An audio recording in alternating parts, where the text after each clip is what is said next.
Assalamualaikum warahmatullahi wabarakatuh. Adik-adik calon wisudawan dan juga para mahasiswa yang sudah menyelesaikan kuliah. Episode 3 dari bahasan kiat jitu memasuki dunia kerja. Mudah-mudahan ini episode yang terakhir, artinya materinya sudah bisa diselesaikan sampai episode ketiga.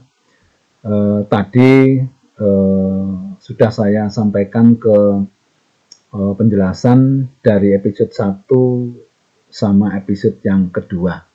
Ya, sekarang kita masuk ke episode ketiga.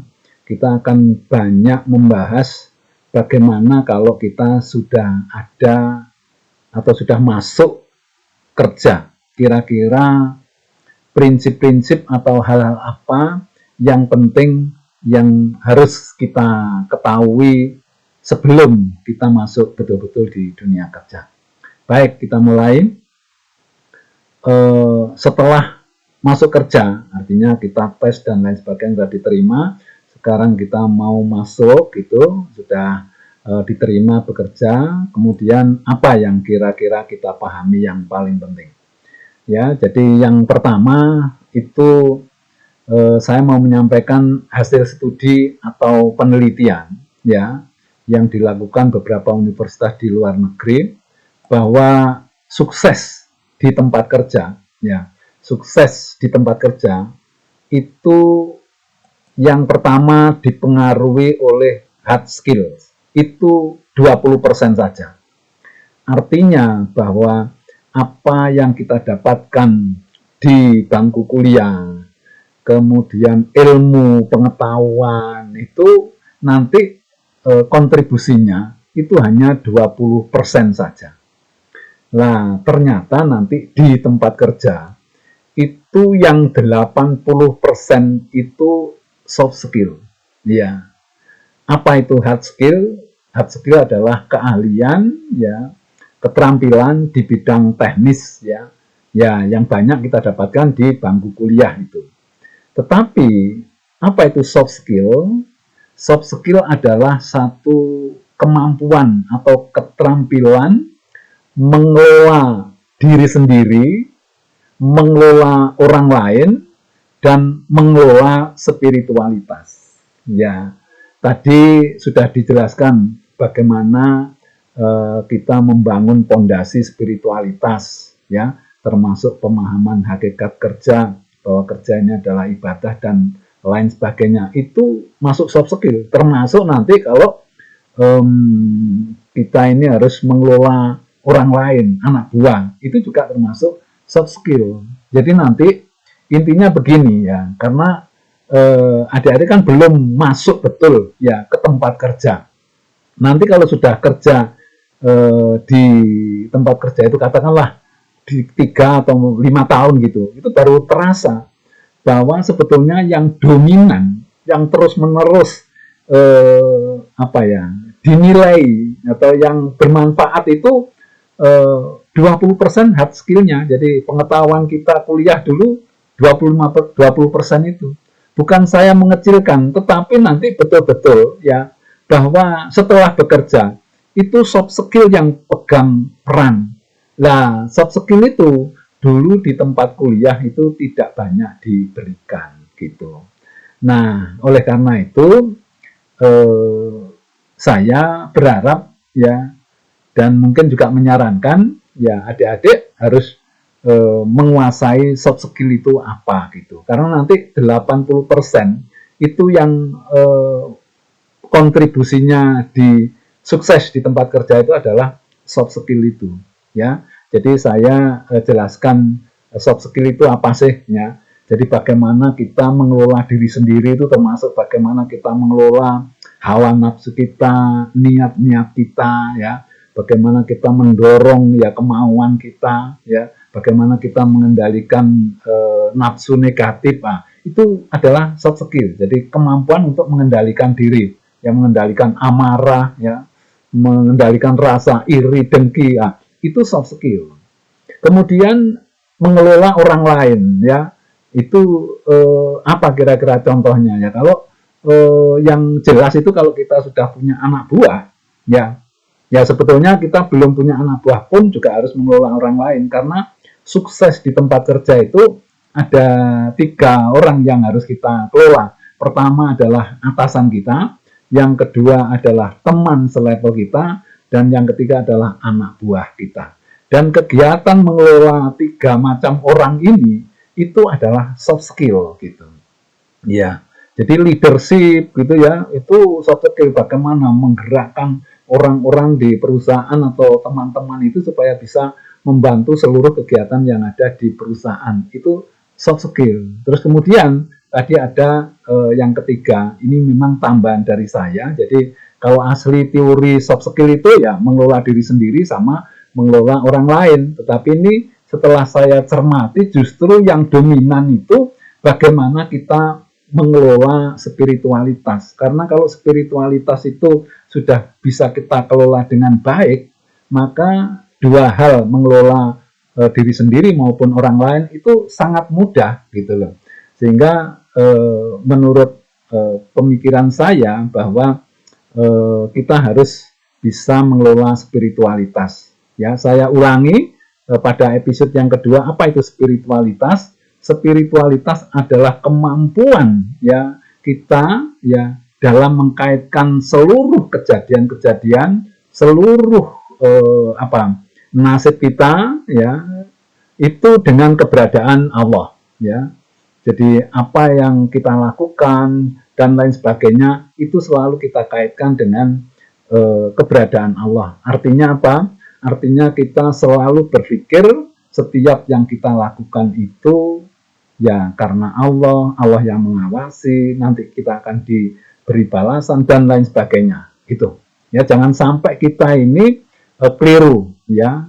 Saya banyak mendengarkan ungkapan-ungkapan di luaran sana ya. Jangan berbicara politik itu dikaitkan dengan spiritualitas atau agama. Nah, itu nggak bisa ya. Jadi kita itu kan masalah besar. Kecil saja kita ini berjalan ya, mendapatkan rezeki kerja itu selalu ada kaitannya dengan Allah. Masa urusan politik yang besar, urusan negara gitu tidak ada kaitannya dengan Allah? Enggak. Nah, itu yang salah gitu ya. Ya, itu. Makanya saya di sini memberikan satu pemahaman nanti supaya Anda sekalian tidak terlalu, wah saya sudah pinter, sudah lulus, ini ternyata kok karir saya enggak bisa. Karena banyak orang yang di kuliah atau pada waktu di bangku kuliah di sekolah itu top ya, menjadi ranking 1 terus, the best ya. Tetapi begitu kerja dia enggak sukses. Kenapa? Karena dia hanya punya hard skill saja, soft skillnya enggak ada. Tapi ada juga kejadian anaknya ya biasa-biasa saja, malah ya rotok-rotok ndablek gitu sedikit ya. Tapi begitu bekerja dia bisa sukses. Kenapa? Karena ternyata dia memiliki soft skill yang tinggi gitu ya.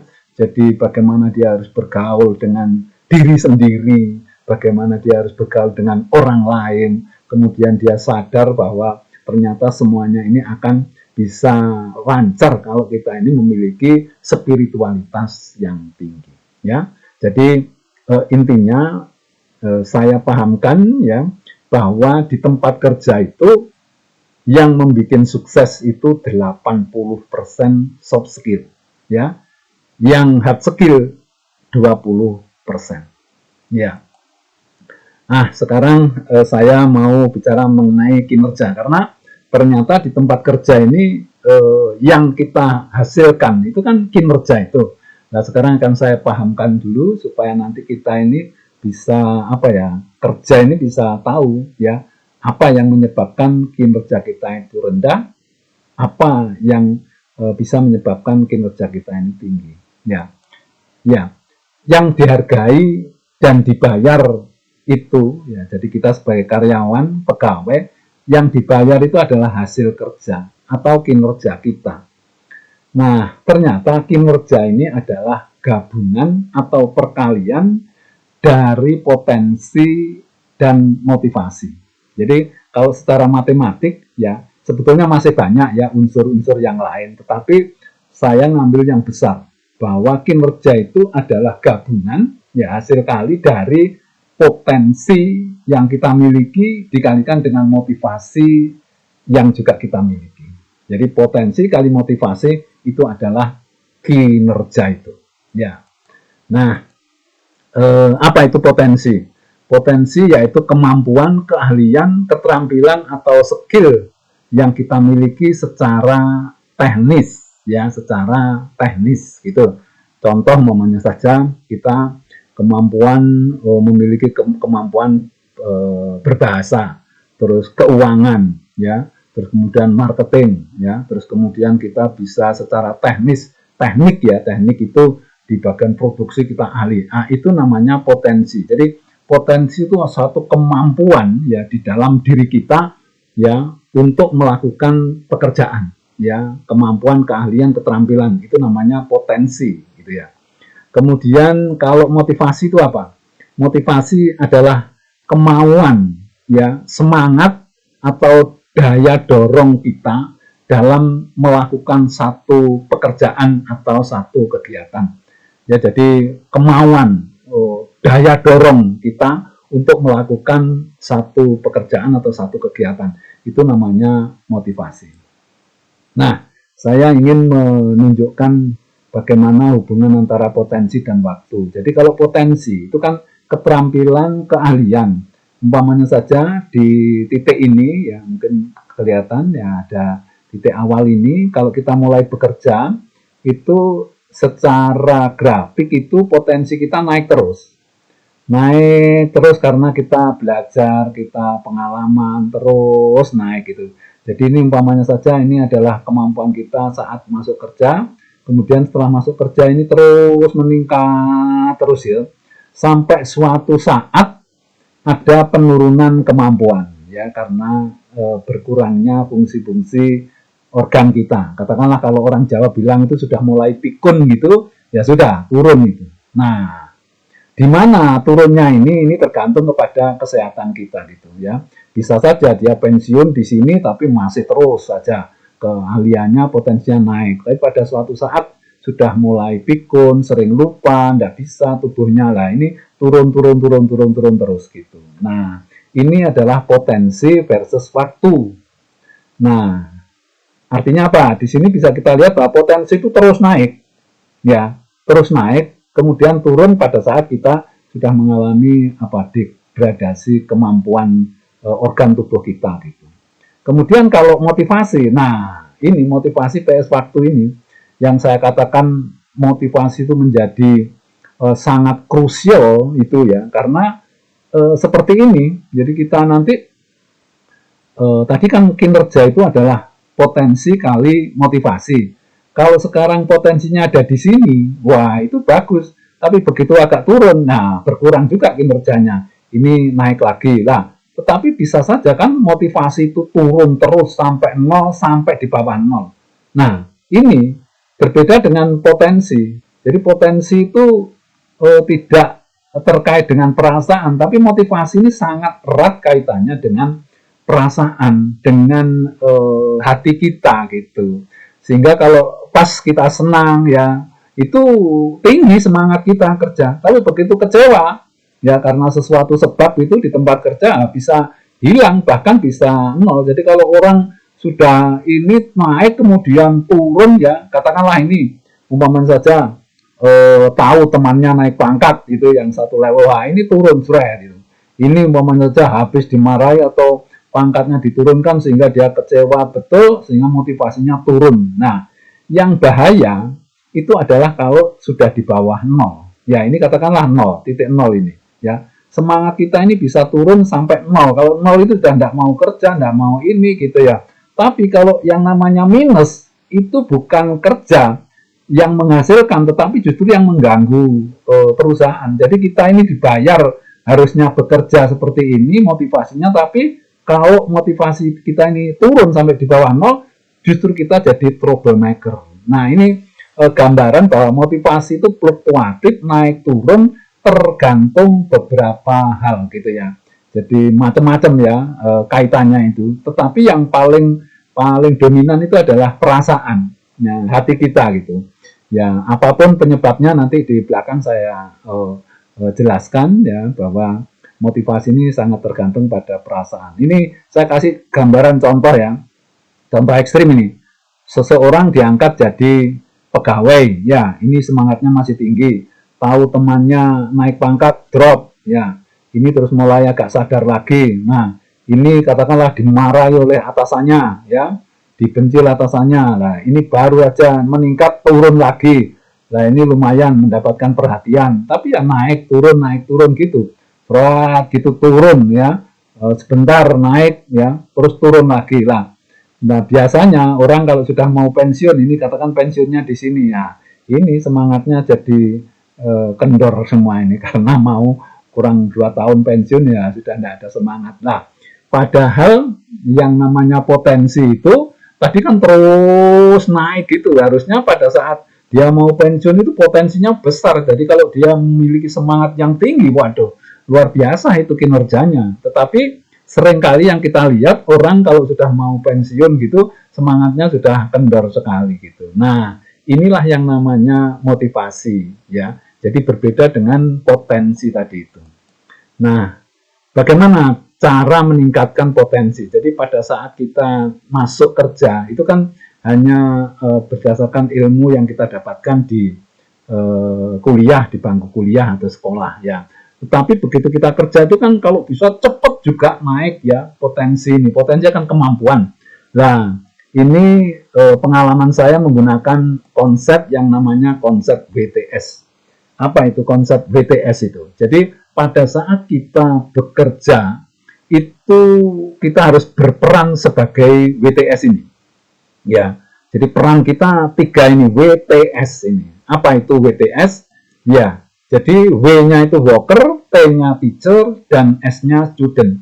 Jadi pada saat kita menjadi karyawan pegawai itu peran inilah yang harus kita mainkan. Yang pertama, W-nya ini adalah sebagai pekerja, sebagai karyawan, sebagai pegawai, kita harus melaksanakan tugas ini sebaik-baiknya sesuai dengan aturan dan SOP-nya. Kemudian pada saat yang sama kita harus bisa menjadi atau berperan sebagai teacher, sebagai guru. Artinya, apa yang kita bisa, apa yang kita kuasai, ilmu kita seperti apa, pengalaman seperti apa, kalau bisa diusahakan untuk ditularkan kepada orang lain. Ya, jangan sampai kita ini medit terhadap ilmu. Jadi kita sebagai guru, jadi pada saat kita jadi karyawan sebagai pegawai yang baik, kita juga menjadi guru yang baik. Artinya kita ngajari orang lain.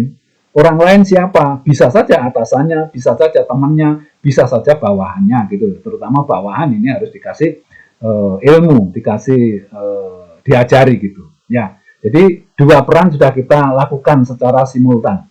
Kemudian yang ketiga itu adalah kita juga berperan sebagai student, sebagai murid.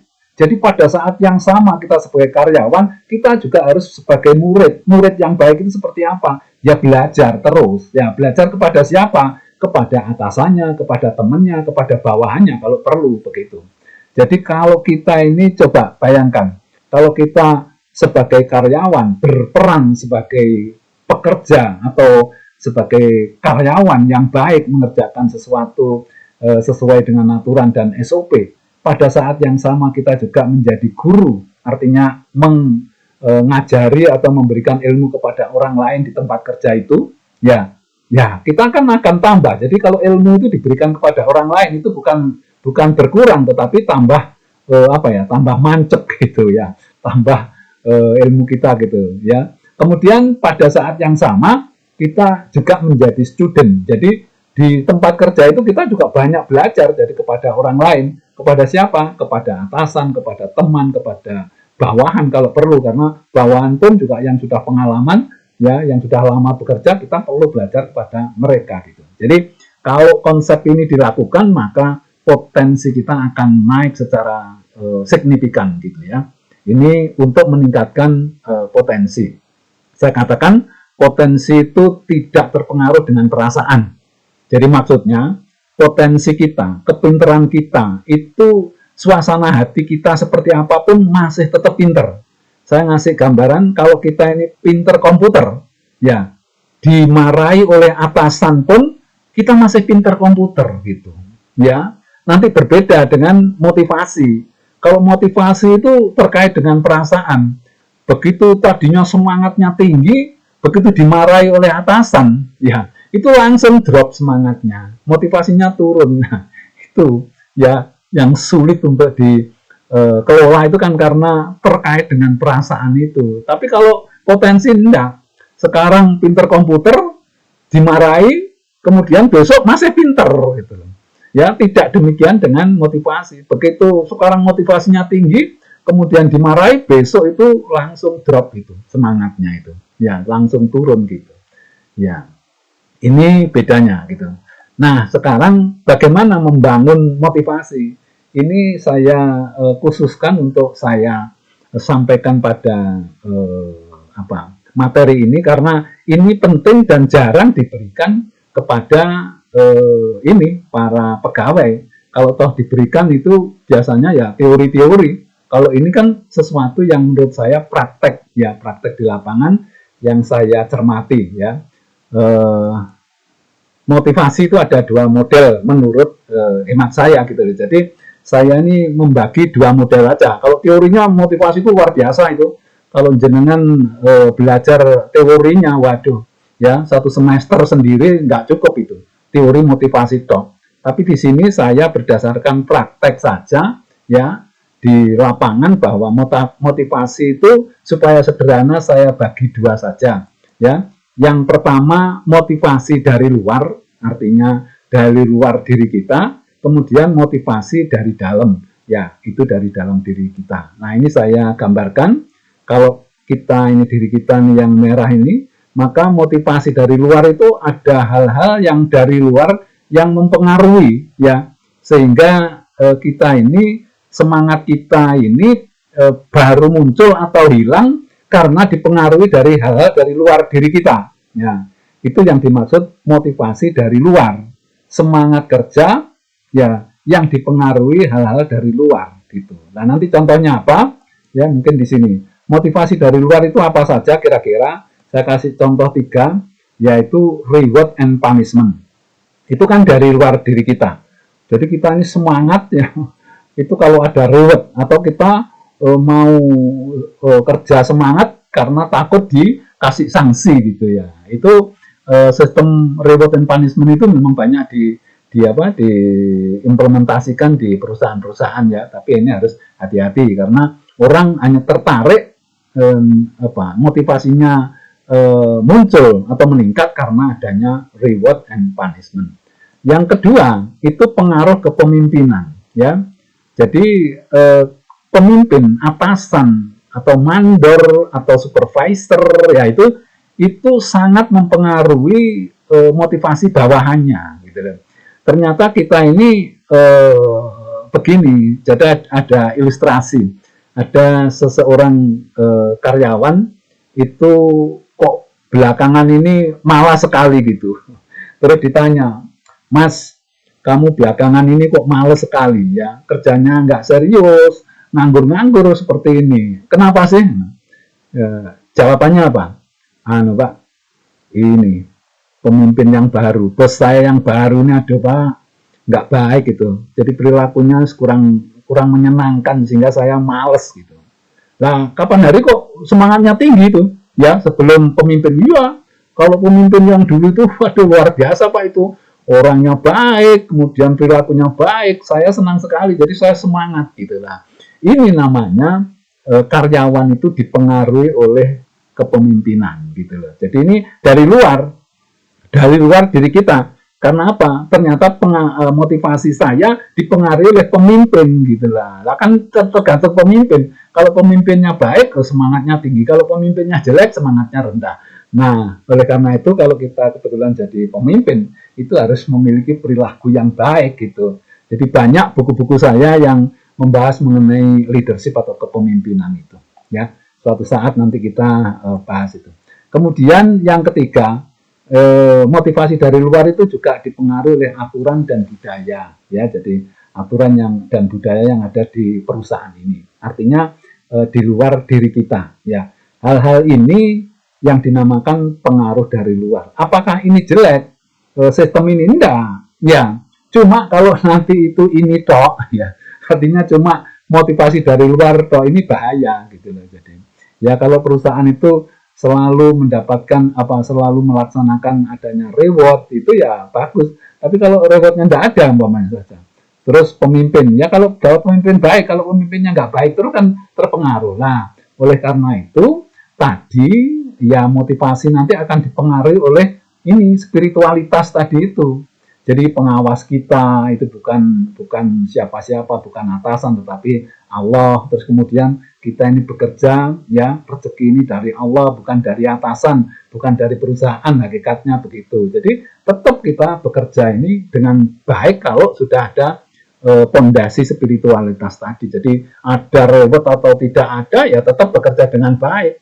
Pemimpinnya itu kayak apa, jelek atau bagus ya tetap kerja, sudah diniati. Kemudian aturannya seperti apa, kalau memang kita sudah niat, sudah mau, ya harus bekerja baik. Bukan karena wah aturannya gini ya kerja seperti ini aja lah. Wah, tidak seperti itu gitu loh. Kalau kita memiliki pondasi spiritualitas yang kuat dan kita sudah memahami hakikat kerja tadi itu. Ya, ini motivasi dari dalam sekarang. Jadi di dalam diri kita ini ada satu gerakan dorongan, ya. Meskipun munculnya dari dalam ini itu karena memahami hal-hal dari luar. Katakanlah kita memahami pondasi spiritualitas, memahami hakikat kerja, gitu kan asalnya dari pemahaman dari luar. Tetapi kesadaran itu muncul ya dari dalam diri sendiri gitu loh. Jadi ini nanti yang membuat kita lebih lebih stabil gitu. Karena apa? Memiliki pondasi yang kuat ya untuk kita bisa meningkatkan bahkan memaintain menjaga motivasi itu. Tidak seperti kalau pengaruh dari luar itu bisa naik turun. Nah, oleh karena itu motivasi ini harusnya dikelola secara baik supaya kalau bisa itu stabil di level yang tinggi gitu, ya. Motivasi dari dalam ya itu yang pertama itu memahami bahwa bekerja ini adalah ibadah ya. Seperti tadi penjelasannya, kalau bekerja ibadah ya tentu semangatnya tinggi, niatnya betul, ikhlas ya, dan motivasinya harus tinggi karena supaya mendapatkan rezeki yang halal, hak dan kewajiban bisa seimbang gitu. Terus kemudian ya ini keseimbangan hak dan kewajiban. Jadi karena memahami bahwa hak dan kewajiban itu harus seimbang, maka kewajiban itu bisa dilaksanakan seimbang dengan hak kalau motivasi kerja kita ini tinggi gitu ya. Kemudian ketiga, mencari rezeki yang halal ya. Karena mencari rezeki yang halal ya harus bekerja dengan baik dan tidak macam-macam gitu ya, sehingga semangat kerja kita ini semakin tinggi karena kepingin membawa rezeki yang halal ke pulang. Kemudian mengelola rasa kecewa. Nah ini sangat krusial karena apa? Karena rasa kecewa ini berbanding terbalik dengan motivasi kerja secara umum begitu ya. Jadi kalau muncul rasa kecewa, maka mau tidak mau semangat kerja ini turun. Oleh karena itu, apapun ya rasa kecewa itu muncul di tempat kerja, apakah teman naik pangkat, dimarahi atasan, idenya tidak diterima ya, terus aturannya juga nggak baik, itu kan menyebabkan kecewa. Nah, bagaimana dikelola ya dengan pondasi spiritualitas sama hakikat kerja tadi supaya rasa kecewa ini bisa hilang sehingga semangat itu tidak sampai turun ya. Jadi mau tidak naik pangkat, bahkan didegradasi, dipindah ya, dimutasi, itu tetap saja motivasi. Karena apa? Paham bahwa semuanya ini diatur oleh Yang Maha Kuasa ya. Apa yang terjadi adalah yang terbaik begitu ya. Terus kemudian yang kelima, yakin kita rezeki ini Allah yang mengatur gitu ya. Itu. Jadi kalau kita yakin rezeki yang mengatur Allah, ya seperti pemahaman kerja ini ibadah, ya rezeki diatur oleh Allah, tapi ada satu prinsip, semakin banyak yang dikerjakan, semakin banyak pahalanya. Mungkin rezeki belum tambah, tetapi Allah Maha Adil, bahwa setiap yang kita lakukan itu akan dibalas. Jadi kalau kita ini bekerja dengan baik, kemudian tidak hitung-hitung bahwa wah ini tugas saya cuma ini, ditambah pekerjaan, dia tambah senang gitu loh. Kenapa? Karena kalau pekerjaan itu ditambah, berarti lebih banyak yang dikerjakan. Nah, prinsipnya kalau lebih banyak yang dikerjakan, lebih banyak pahalanya. Mungkin bayaran tidak naik, tetapi pahalanya pasti naik karena Allah yang sudah menjanjikan gitu. Nah, pemahaman-pemahaman inilah yang membuat kita memiliki semangat kerja yang tinggi gitu. Jadi nggak seperti kalau kita nggak punya pemahaman ini, kena dimarahi sedikit udah turun semangatnya, motivasinya sudah anjlok ya, bahkan menjadi troublemaker. Nah, itu yang tambah nggak rasional itu. Kerja ini dibayar untuk membantu kegiatan perusahaan, kok malah bekerja dibayar bikin masalah. Nah, ini coba diingat-ingat betul ini. Karena apa? Karena sampai sekarang pun banyak itu yang namanya karyawan itu dibayar justru bikin masalah. Nah, masa kita mau berperilaku seperti itu gitu. Nah, kalau paham ini, saya yakin jauh lah dari perbuatan-perbuatan seperti itu. Nah, ini saya gambarkan revolusi motivasi itu maksudnya gini. Sementara ini kita ini kalau semangat itu kan banyak dipengaruhi oleh pengaruh ya, yang adanya reward and punishment, gaji yang tinggi, diberi bonus, itu semangat gitu. Kepemimpinan itu yang warna kuning ini adalah motivasi dari luar gitu. Nah, ini sangat fluktuatif, sangat membahayakan sekali. Kalau kita ini belum ada kesadaran, mungkin kita ini semangatnya hanya karena dari luar itu 100% gitu. Tapi semakin ada kesadaran kan yang kuning ini berkurang gitu. Beralihlah yang ke merah. Nah, yang merah ini adalah motivasi dari dalam karena adanya kesadaran tadi itu. Nah, revolusi motivasi itu adalah berpindahnya, berubahnya motivasi dari luar ke motivasi dari dalam.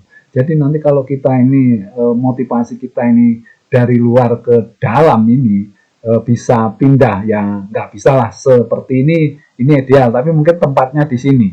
Jadi kira-kira dari dalam itu 80%, yang dari luar itu 20% gitu. Jadi banyak keuntungannya kalau kita ini motivasi itu muncul dari dalam diri sendiri itu.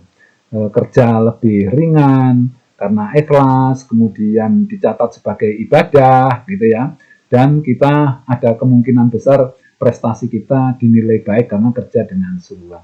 Nah, ruginya kalau di sini itu kita ini hati kita ini sangat terpengaruh oleh adanya reward and punishment itu. Jadi kita nggak tenang. Memang kita bisa bagus, tapi kalau nggak ada rewardnya sudah turun lagi ya. Terus bekerja dengan terpaksa dan lain sebagainya. Jadi kerugiannya banyak lah gitu. Nah, oleh karena itu saya menyarankan pada saatnya nanti Anda bekerja itu coba geser motivasi dari luar itu menuju motivasi dari dalam gitu ya. Jadi ini praktis saja ya. Jadi saya motivasi itu tidak terlalu bertele-tele teorinya, tapi ya yang praktis-praktis seperti itu yang mudah untuk dilaksanakan dan dipahami gitu. Baik, jadi revolusi motivasi itu mengarah dari yang kuning menjurus ke merah gitu. Nah, sekarang pada bab yang terakhir saya ingin memberikan contoh-contoh sikap dan perilaku unggul yang mendukung sukses di tempat kerja. Nah, ini yang harus nanti dipegang sebagai prinsip-prinsip gitu. Yang pertama, kita ini harus bisa melayani 3 tadi itu.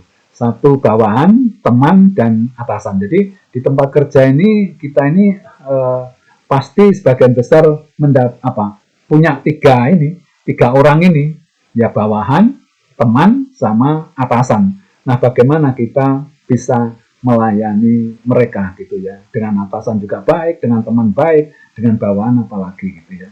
Kemudian mampu berkomunikasi dengan baik ya. Jadi secara tidak sadar seringkali ya karyawan, pegawai itu tidak sadar bahwa komunikasi itu sangat penting, berhubungan dengan orang lain itu sangat penting. Jadi orang yang sukses di tempat kerja itu sebagian besar karena mereka mampu berkomunikasi dengan baik ya. mampu berhubungan, mampu bersosial dengan teman, dengan atasan, dengan bawahan, itu baik itu.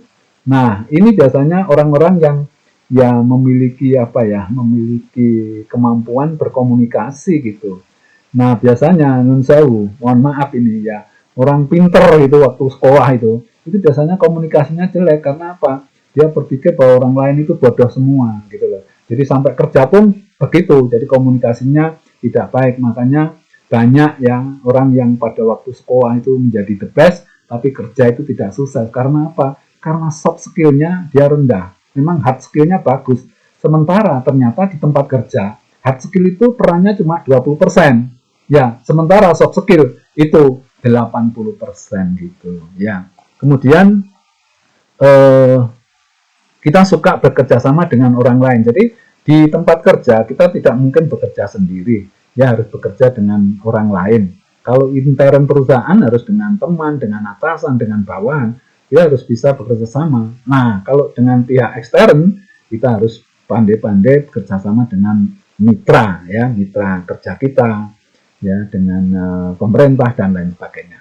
Ya, kemudian mampu menyeimbangkan antara hak dan kewajiban. Nah, ini yang selalu digembar-gemborkan antara hak dan kewajiban harus seimbang. Bagaimana caranya? Ya, caranya gampang saja. Ya, kita berpikirnya yang kita dapatkan hak itu kan dari manusia, tetapi dari Allah kan ada pahala.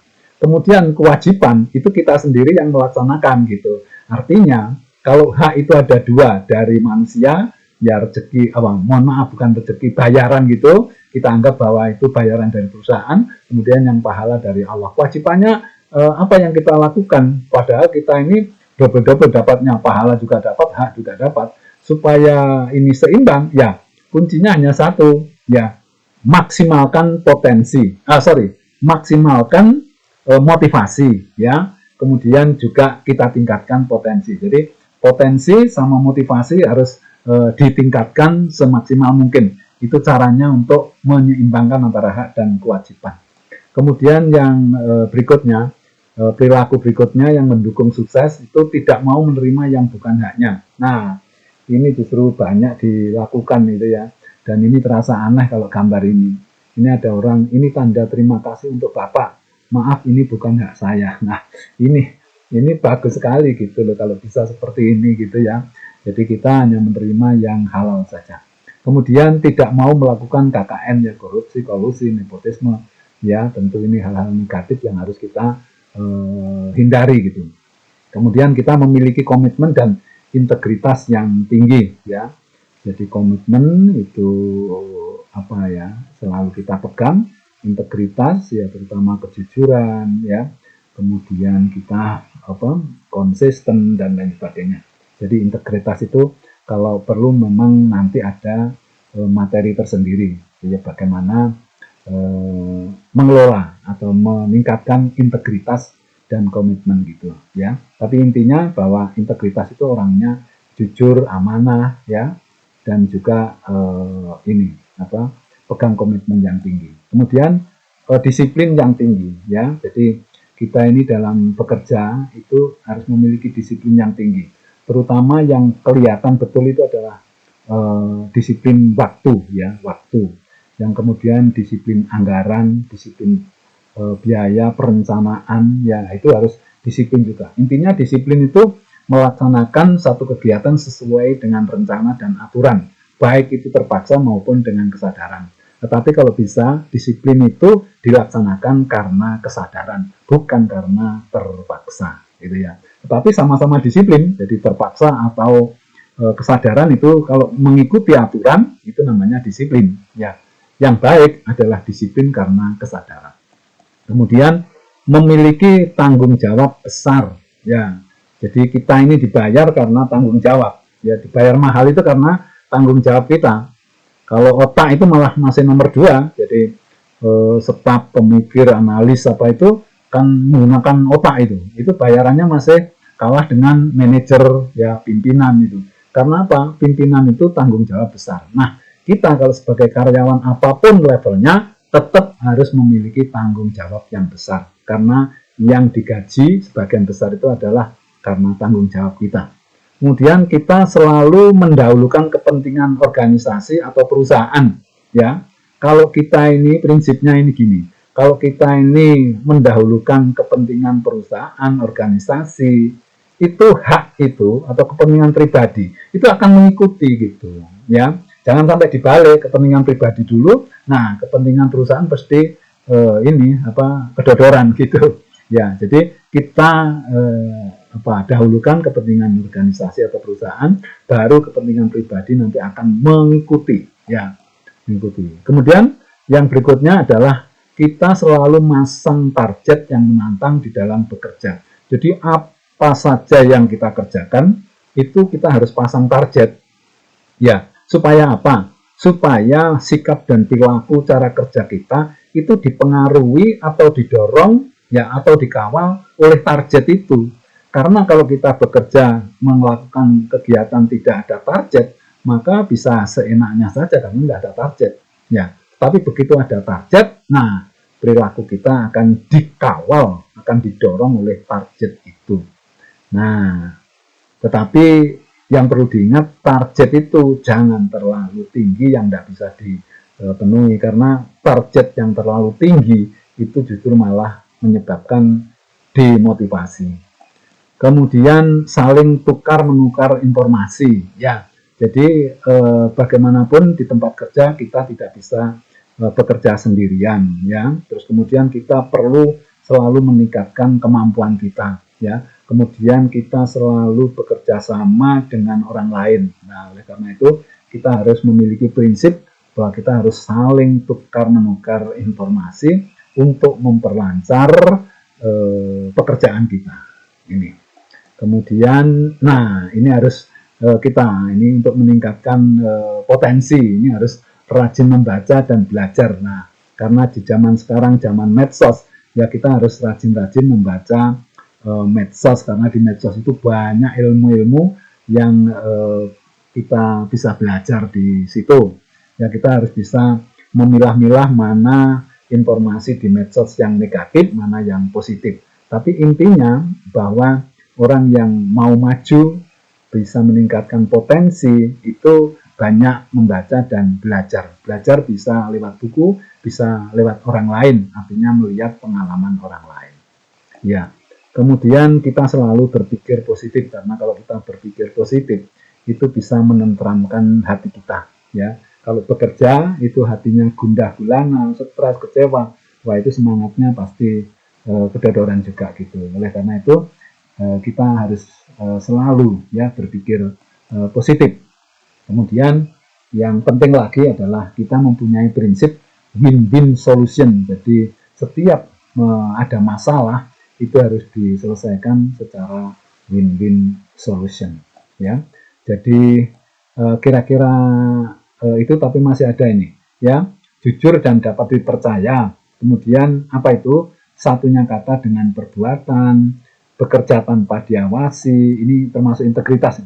Bekerja secara efisien, efektif, menggunakan sumber daya yang efektif dan efisien. Kemudian selalu mempertimbangkan resiko, bekerja dengan hati-hati dan fokus gitu ya. Terus memiliki motivasi yang stabil, tinggi ya. Kemudian yang terakhir ini mungkin ya tadi, tidak suka bikin masalah, bahkan menghindari. Jangan sampai kita di tempat kerja itu bikin masalah ya. Dibayar kita ini untuk menyelesaikan masalah, bukan untuk bikin masalah. Bahkan Allah juga begitu. Kita ini yakin bahwa Allah menciptakan manusia itu bukan untuk bikin masalah, tetapi menyelesaikan masalah. Ya, kesimpulan, ya ini terakhir, kesimpulan. Untuk bisa sukses memasuki dunia kerja, yang pertama harus mempersiapkan bekal mental yang handal. Kedua, persiapan keahlian. Ketiga, persiapan mental, spiritualitas, dan memahami hakikat kerja. Yang keempat, mengembangkan potensi. Yang kelima, membangun motivasi. Yang keenam, membangun sikap dan perilaku yang positif. Ya. Kemudian, ini kok masih ada ini ya. Nah, 7, pemahaman mengenai kinerja. Ya, jadi kinerja itu adalah potensi kali motivasi. Ya, potensi dikembangkan dengan konsep BTS tadi itu. Kemudian ada 2 model motivasi, ya, motivasi dari luar dan dari dalam. Dan yang ke-10 adalah dukungan perilaku positif. Jadi untuk bisa sukses di tempat kerja, ya ada 10 poin itu yang sudah saya sampaikan, baik itu di episode pertama, kedua, sama yang ketiga yang terakhir. Ya, ini katanya Mbah Harto. Saya nyatakan presentasi ini mantap. Lain kali dilanjutkan dengan materi yang lebih baik. Ya. Terima kasih. Semoga bermanfaat. Ya, saya akhiri. Wassalamualaikum warahmatullahi wabarakatuh.